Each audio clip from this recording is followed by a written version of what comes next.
నమస్తే welcome to CM today news. Aamir Khan కుమారుడు జునైద్ ఖాన్ ఖుషీ కపూర్ జంటగా నటించిన లవ్యాప త్వరలో విడుదలకు సిద్ధమవుతోంది. ఇటీవల ఈ సినిమా ప్రచారం ఊపందుకుంది. తాజాగా విడుదలైన మొదటి పాట వెబ్లో దూసుకెళ్తోంది. ఈ పాటపై పలువురు బాలీవుడ్ సెలబ్రిటీలు స్పందిస్తున్నారు.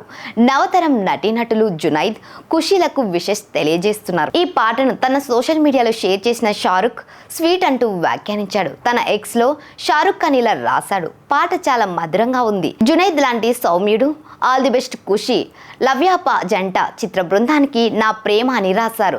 చిత్ర కథానాయిక అయిన ఖుషీ కపూర్ సోదరి నటి జాన్వీ కపూర్ సైతం ఈ పాటపై వ్యాఖ్యానించింది. ముఖ్యంగా తన సోదరి ఖుషీపై జాన్వీ అపరిమిత ప్రేమను కురిపించింది. టైటిల్ ట్రాక్ పై పూర్తిగా మిశ్రమ స్పందనలు వ్యక్తమవుతున్నాయి. కొందరు హిందీ ఫిలిం క్రిటిక్స్ అయితే కొత్త సంవత్సరంలో మొదటి బ్యాడ్ సాంగ్ చూసామని విమర్శించారు. ముఖ్యంగా జునైద్ ఖాన్ క్లోజప్ షాట్స్ లో పూర్తిగా తేలిపోయాడు. హీరోయిన్ లుక్ పెద్ద సమస్య. అలాగే ఖుషీ కపూర్ కూడా క్లోజప్ షాట్స్ లో అంత అందంగా కనిపించలేదట. ఆ ఇద్దరిని క్లోజప్స్ లో చూడడం కొంత ఇబ్బందికరంగా ఉందని నెటిజన్లు విమర్శిస్తున్నారు.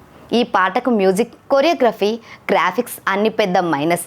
ఆమిర్ ఖాన్ కుమారుడు జునైద్ ఖాన్ గత సంవత్సరం సిద్ధార్థ్ పి మల్హోత్రా మహారాజ్ చిత్రంలో నటించాడు. శర్వరి, శాలిని పాండే ఇందులో కథానాయికలు.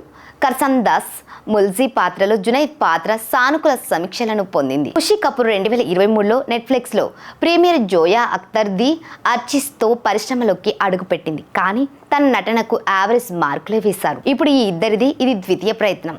ఈ చిత్రం 2022 సౌత్ హిట్ మూవీ లవ్ టుడేకి రీమేక్. లవ్ టుడే చిత్రానికి ప్రదీప్ రంగనాథ్ దర్శకత్వం వహించారు.